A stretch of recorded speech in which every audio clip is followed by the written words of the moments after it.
3 segmen tadi cukup panas, sudah kipas-kipas dulu narasumber saat iklan tadi. Sekarang kembali lagi ke Mas Roy. Ya. Jadi untuk uji forensik dari Polri harusnya setuju dong, Ya, percaya. Karena mungkin kalau saya sebenarnya udah kontak dengan ahli digital forensik dari Amerika, Dr. Ismo udah kontak dengan Jepang, Dr. Tifa juga udah dapat. Intinya adalah mereka siap bantu. Tapi memang ketika di Indonesia baru ada lab 4 dari Polri, mungkin next kita harus punya pikiran ke depan. Oke, tapi kalau sekarang ke depan lapor, itu negara-negara seperti Amerika, karena ada Virginia, bahkan dia punya Virginia, namanya adalah Virginia Department of Forensic Science. Bahkan Filipina pun udah pernah. Jadi nggak apa-apa kalau sekarang kita tunggu hasil dari lab 4, kita hormati. Tetapi harus terbuka, ijazahnya ditunjukkan ke masyarakat dan setidaknya kita bisa lihat hasilnya detail, Mbak, kayak kita uji lab.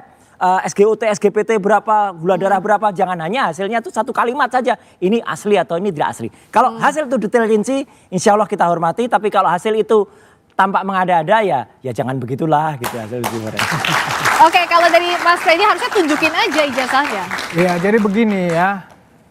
Ini kan sebelum masuk laporan polisi ini kan Mas Roy dan kawan-kawan ini kan selalu menantang laporkan saja. Waktu itu saya katakan di berbagai media juga, nah kan jangan nanti kalau sudah dilaporkan ngomong kriminalisasi, kemudian membangun narasi-narasi ya yang mendiskreditkan polisi, bahwa polisi tidak netral dan bla bla bla bla. Dan per hari ini dan kemarin-kemarin narasi itu dibangun. Jangan begitulah, biarkan penyidik seperti kata Pak Arianto tadi, biarkan penyidik bekerja. Hukum kita, penyidik kita mempunyai yurisdiksi sendiri, nggak usah bawa-bawa luar negeri, kan begitu. Percaya kepada polisi kita, ini sudah menjadi sorotan publik. Percaya penyidik itu, Mabes Polri itu, Polda itu tidak akan melakukan blunder. Ini zaman sekarang, zaman keterbukaan. Mas Roy dan kawan-kawan gampang menelanjangi apapun di Indonesia ini. Justru karena itu, ayo kita bangun narasi ya, kepercayaan kepada penyidik kita. Biarkan mereka bekerja. Biarkan, nggak usah membangun narasi-narasi yang menyerang penyidik kita. Nanti ini justru malah membangun ketika masuk proses hukum, tapi Mas Roy-nya percaya dengan penyidikan? Ya, penyelidikan yang berjalan. Adanya sekarang ini. Tapi bagaimana bisa membaikkan? Kalau tidak dikritisi tidak akan lebih. Dan saya hormat sekali, kalau nanti polisi kan juga semua berkembang dulu. Misalnya penyelidikan itu nggak pakai tahap-tahap. Sekarang sudah ada perkap dari Pak Arianto, itu lebih bagus, lebih detail.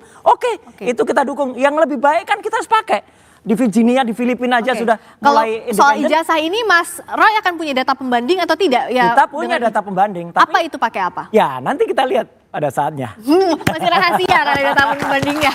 Oke, Pak Arianto, apakah bisa data pembanding tadi dilakukan dalam proses penyelidikan? Saya akan pesan-pesan saya ya. Gini.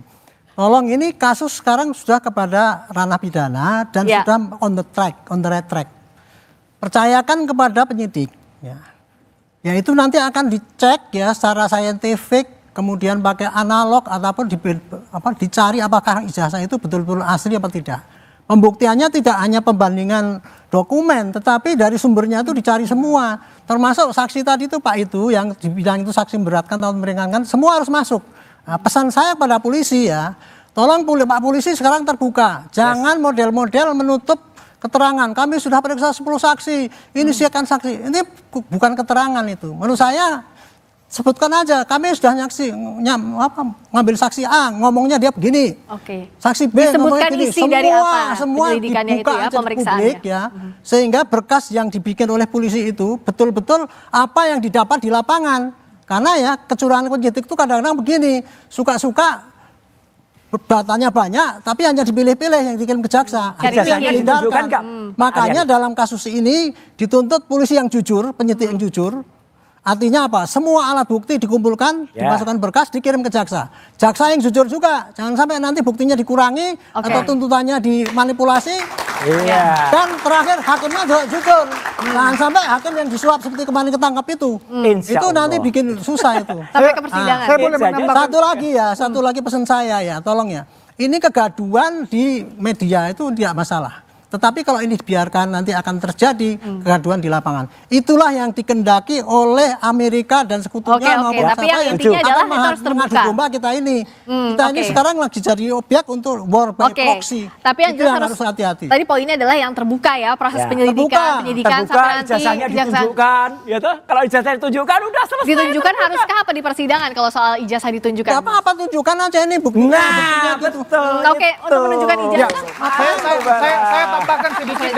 saya tambahkan sedikit dari Pak Arianto. Setuju atau enggak? Nah, ketika mudah masuk ke proses persidangan, ya, jadi proses persidangan pidana itu pembuktiannya itu kebenaran material. Ya. Kebenaran material itu adalah hakim, termasuk para pihak di situ, jaksa, pembela, segala macam akan membuktikan kebenaran material, akan menggali dari pihak manapun, dari pihak terdakwa, kalau nanti jadi terdakwa, baik dari pihak jaksa juga akan melakukan pembuktian yang terbuka, yang misalnya dalam hal ini terdakwa merasa ada yang kurang, ada yang ditutupi, di situ semua akan bisa ditampilkan dan disaksikan oleh rakyat Indonesia. Bila perlu nanti ditayangkan. Kalau hakim tidak keberatan, nanti akan ditampilkan semua di dalam persidangan. Oke, jangankan sampai persidangan. Kemarin Ibu Mega aja udah mengatakan dari awal kalau itu ditunjukkan selesai. Hari ini hormat saya untuk PKB. PKB juga mendukung itu. Ayo parpol-parpol yang dukung ini. Oke.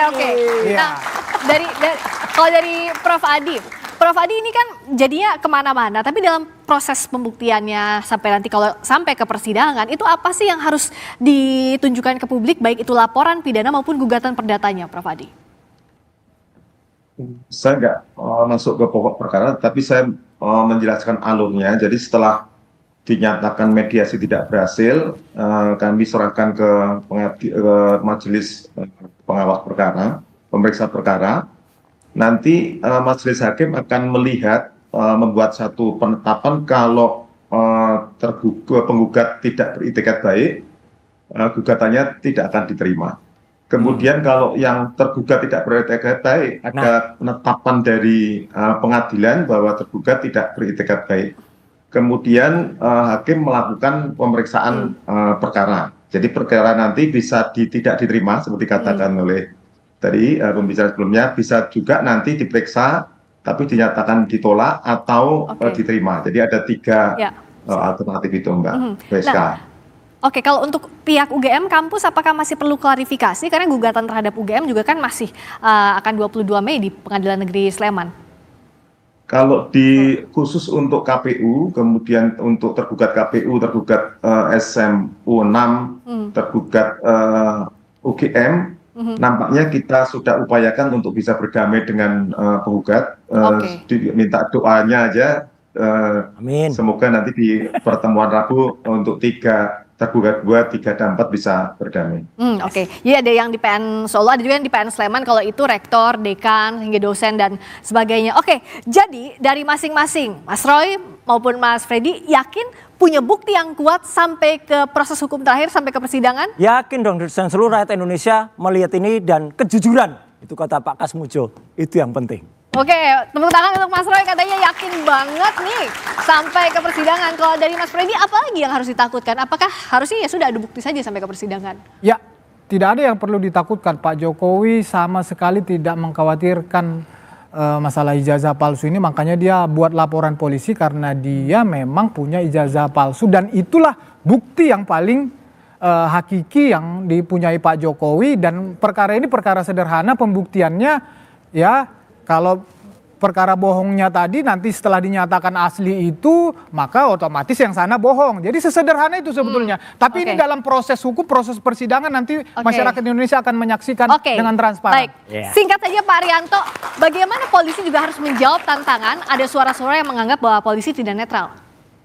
Dia kerja cepat, terbuka, dan mengumumkan pada rakyat inilah yang sudah saya kerjakan. Dan kemudian menyampaikan kepada rakyat juga ini yang saya sampaikan pada jaksa. Dan jaksa juga terbuka juga, ini yang saya terima dari polisi, ini saya karang dan kemudian sampaikan pada hakim. Dan hakimnya sebelum bersidang dia sumpah bahwa dia juga tidak curang. Kerja cepat, objektif dan transparan. Terima kasih atas waktunya dan perspektif dalam perdebatan hari ini. Mas Roy, terima kasih Mas Freddy, terima kasih Pak Arianto, terima kasih Prof Adi. Dan demikian